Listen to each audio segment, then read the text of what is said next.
all right. Good afternoon, everyone. Glad you're here watching the live. We got a lot to discuss this afternoon, including the following. We will check on rainfall totals because obviously that's been an issue all year. Also, we have a massive warm-up where we are just getting started now. We're talking early summer conditions towards the end of the work week and into the weekend. And then behind that, we're going to have a cool down that's going to be very noticeable and just in time for Halloween. So anybody going out trick-or-treating, yeah, this ain't going to last long enough to the point where you will have those pleasant conditions for Halloween. So we'll talk about that in a moment. But let me take you to the double screen here.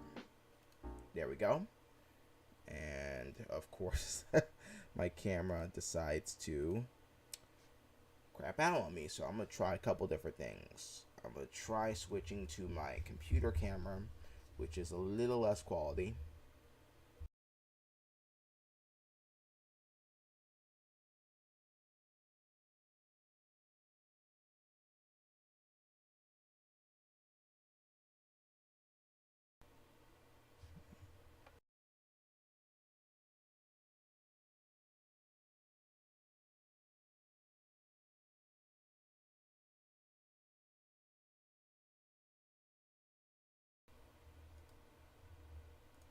Let's try switching it over.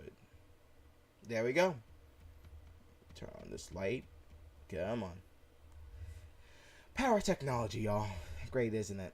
I hope you're having a great day today. And we gotta get started here. First things first, let's talk about satellite. And here's our current conditions in the landscape right now. And I'm actually gonna stop this here. My computer doesn't try to slow down on me here, but here we are.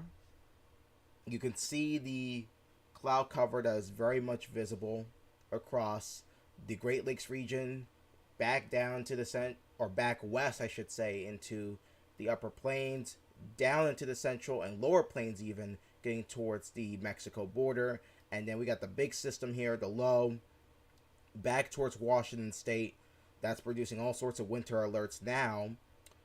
As I take you back into this view, and this would be a large area of advisories across the Northwest. From Washington State and Oregon back towards North Dakota, we got winter weather advisories and winter storm warnings in place. A lot of these also are for higher elevations. You know, snow season starting. That's going to be a big deal out there for a lot of people that like to snowboard and all that stuff, skiing. Snow season up in the higher elevations, the mountains there for recreation. Even then, I'll show you as I go to the winter weather mode.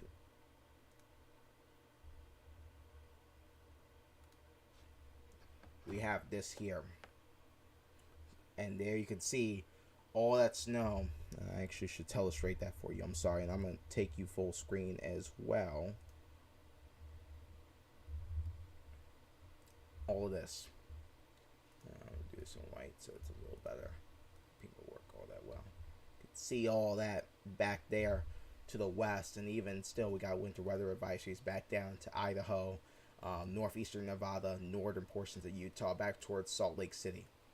So there's that. We got our station area that's producing all those cloud cover and rain showers across the Great Lakes region, back into the Ohio Valley, back down into the central and southern plains, especially into Texas.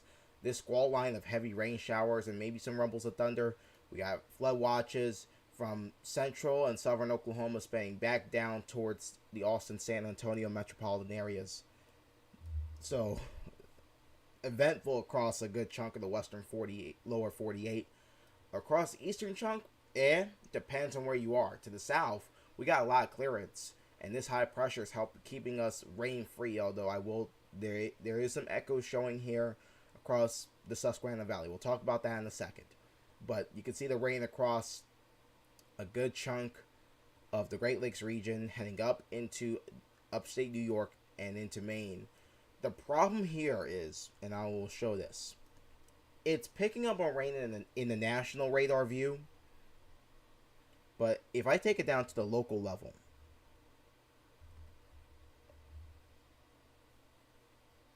you see nothing. And I take it up towards State College when there's lower elevation and you can see this better. Nothing's really reaching the surface. And why? Look at our dew points. Yes, by the water, it's a little bit higher. We got a little bit more moisture to work with. It's closer to 50. But once you get inland, the second you get inland, oh boy, those drop fast. We're talking 30 and 40 degree dew points, bone dry air, and that rain and that moisture would just have too much of a hard time trying to reach the surface. So that is why it's not really raining. Although I will say this, if I take it back towards the Pittsburgh radar, you can see some rain towards back towards Ohio here. And I take the Toledo radar and I'm just going back north and I'm kind of going and showing you around. Yes, there is rain because there are higher dew points to work with towards the 50s there. So that moisture is actually being able to reach the surface in some way, shape, or form. Buffalo radar. Now, some of this towards upstate New York may not even reach the surface as well because those dew points are kind of on that edge as well. Pardon me. But right now, that's where we are, and that's also giving away to a fantastic afternoon in terms of our weather conditions and our temperatures. I mean, right now, dew points are bone dry, but we're in the 70s, y'all, across a good chunk of the state. Even out in Garrett County, we're at 70 degrees. I mean, when do you see that? In late October. Not all that often, but it's a beautiful afternoon. They got southwesterly wind, and with a high pressure controlling everything around, it's keeping a lot of our air mass dry across the inland portions of the state. 73 in Salisbury, it's 76 at the airport and at the Science Center, it's 77 at Reagan. St. Mary City, Patuxent Naval Base, mid-70s there. So, a pretty nice afternoon in that regard, and temperatures will only go up from there. Let me show you, and forgive me, the Lamar Jackson wallpaper. There we go. And we're going to actually place our zoom a little bit closer so you can see this better here. Hang on. There we go. As you can see here, in terms of precip, we really have none to worry about for today. For tomorrow, for Friday, a lot of that moisture is going to stay to the north as that high pressure, that strong ridge of high pressure, stays over us. And then Saturday into Sunday, that's when we could get chances for rain. Right now, it's a little bit low, but with more certainty, I may raise it up in time for the forecast that I will be recording on Thursday and distributing on Friday. So when you see that, there may be higher rain chances. And into Monday as well. I mean, this is late Monday into Tuesday. Here's Halloween. The rain should clear out, but it will be cooler behind this front. All right, significantly cooler compared to the late week and early weekend. I will show you here. Actually, let's look at I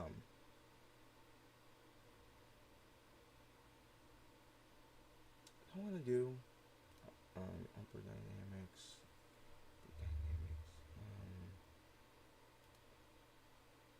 Hang on a minute.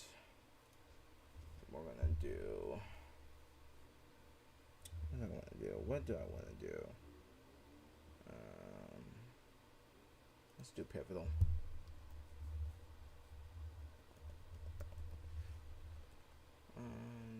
Euro, and we're gonna do this real quick, and I want to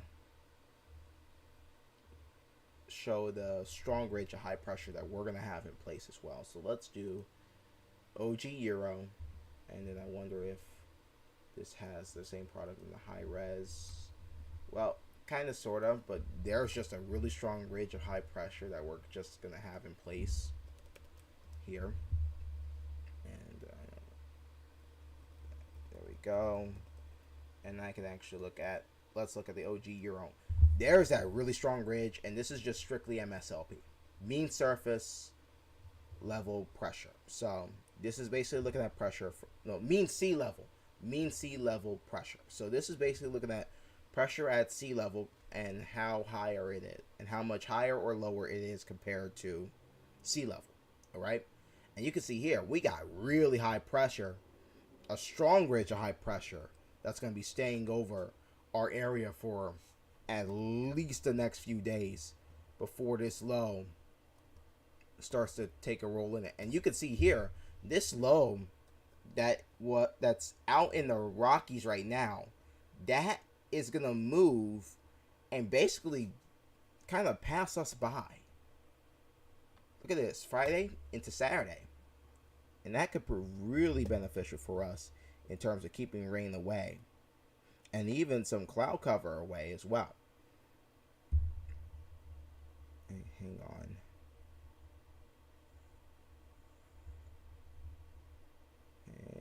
What am I doing? There we go. But that could prove really beneficial for us as well in terms of just keeping everything away, at least for now. And then the low pressure starts building in, this more western low pressure that's going to be moving on, that's going to be developing and moving in. That's going to be moving through during the latter half of the weekend, or more likely the early portions of next week. So we have that, and then another ridge of high pressure starts to take place after that. But let me just show you temperatures as well. We're going to go... let's do Euro and the high res, and then I'm going to switch over to temperatures. Give me a second, y'all. Technology. It's great when it works. It's a pain when it doesn't. Plug this bad boy in. Attaboy. And let's do this. Go over to our temperatures. Change our zoom to the mid-Atlantic. And let's just show you these numbers. And I'm going to get in closer here for you. So hang tight. I mean, these are the temperatures coming into today that the Euro is trying to key in on. Tomorrow, mid-70s. I'm probably thinking upper 70s. I think the GFS might take it a little bit higher. And the Euro tends to be a little stingy on these, so I'm going to switch it over to the GFS. Let me scroll over. Let me just make sure I select the right one. There we go, and this should give me a good reading. By the way, it was chill. It was a little chilly this morning, but it was chilly on Tuesday morning. Monday and Tuesday mornings, chilly. We have frost advisories, but mid-70s. That's what I'm thinking for Thursday. Into Friday, we'll be threatening 80, maybe some low to mid-80s to the south. So there is that. And then again for Saturday, that could be a reality for a lot of us, especially south and east of I-95, before we got to contend with our next weather maker as we head into the latter half of the weekend and especially into early next week as well. So keeping an eye on that. Let me do something here. Rain totals. Let's talk rain totals here real quickly. Come on. Rain totals. QPF. We're going to do total QPF. It should pop up for us. And I'm just going to go ahead.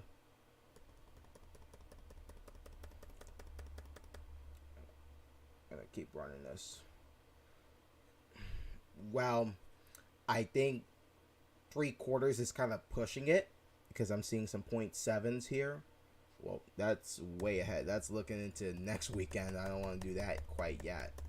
But 3/4, I think that's a little aggressive, but it's higher than what it was earlier in the week. Down to the south, maybe not as much, especially down like Salisbury, Ocean City, based on the model and what it's taking right now. But again, it's ingesting information. We're still several days out, so a lot can still change. So I want to use that as a caveat or a disclaimer there as well. Get this. I'm seeing maybe up to an inch in some locations if it gets into the locally heavy bands of rain, but that's asking for a lot, I feel like. But we'll have to wait and see in that regard. So we have that. Let's talk about here real quickly.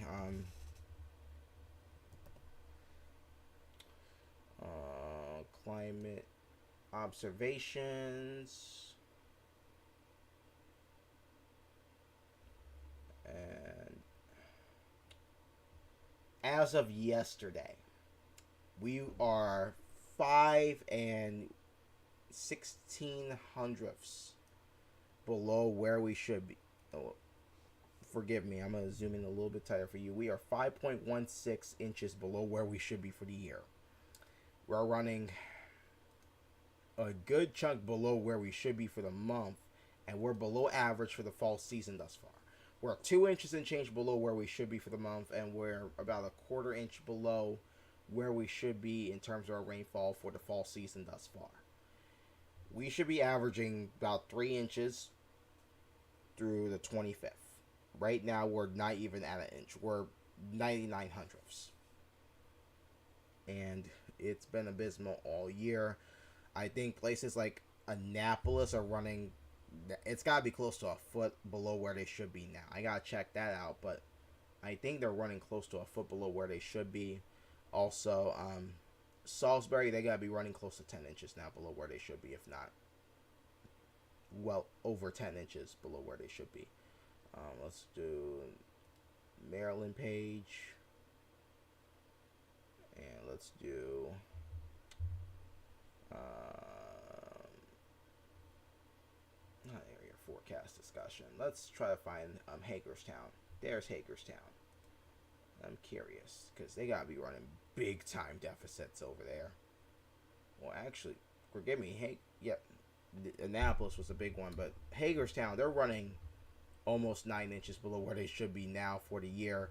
About an inch and a quarter below where they should be for the month of, or should I say the fall season so far. And then for the month, actually not terrible. About 3/4 of an inch below where they should be. So could be better, but also could be worse in that regard as well. I'm really curious about Annapolis here, and because they've been running big deficits, 11.5 inches below where they should be for the year.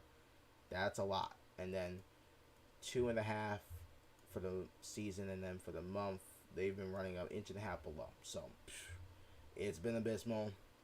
We may pick up some rain, but we're going to take a tumble in terms of our temperatures as well. Let me just show you here real quick, and I'm going to go back. I forgot to mention the drop in temperatures that we're going to have. So let's go to GFS, and then scroll up, and we're going to mention real quickly.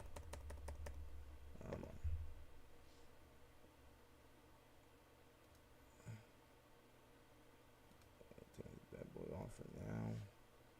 There we go. And real quickly, come on.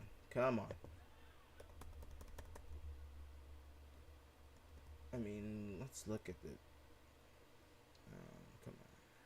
Forgive me. This is technology at its finest / me trying to figure everything out still. But notice Monday, our highs are only going to be in the 50s in some locations, depending on that cold front being set up. So some places could still be warm, but it will generally be cooler across a good chunk of the state. But that'll be really limited in terms of our warmth to the southern tier of counties. All right.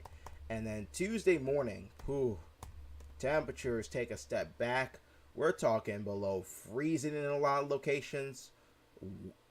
West of the Blue Ridge, out towards the higher elevations. And then around the metro, probably some much cooler temperatures. Upper 30s to around 40. And then closer to the water, you're a little bit warmer. But still, pretty cool start for Halloween morning. And then trick-or-treaters, I mean, this is 4 o'clock, so everything's starting to get prepared. 50s as you head out, as kids are heading out of school.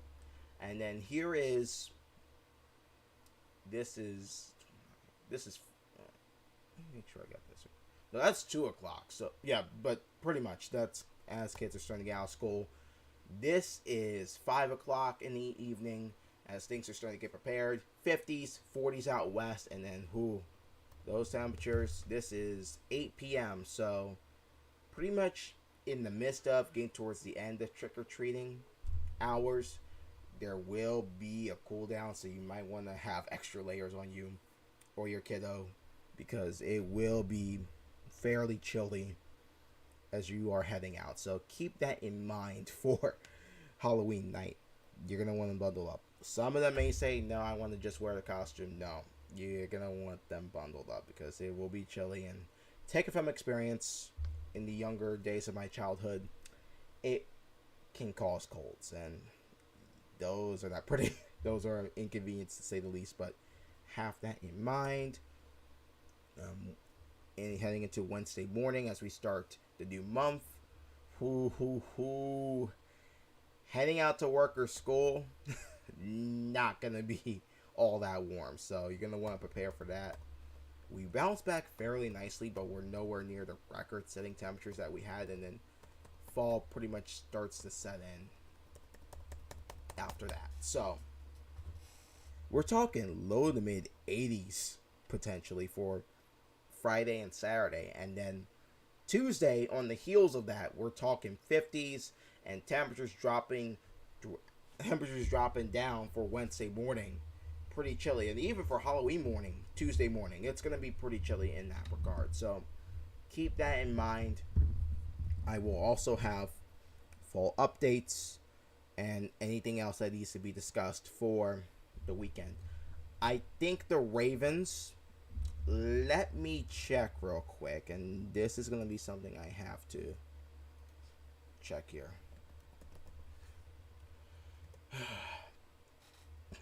Pardon me. Oh goodness, it's a game at the Cardinals, and if you know the social media for the Cardinals, they kind of did a little bit of a diss for Lamar, so that's going to be a little bit of a motivating game right there, hopefully for the Ravens, as they had a really good performance last week, but we'll see what happens there. That is a 4:25 game out west, and then Seahawks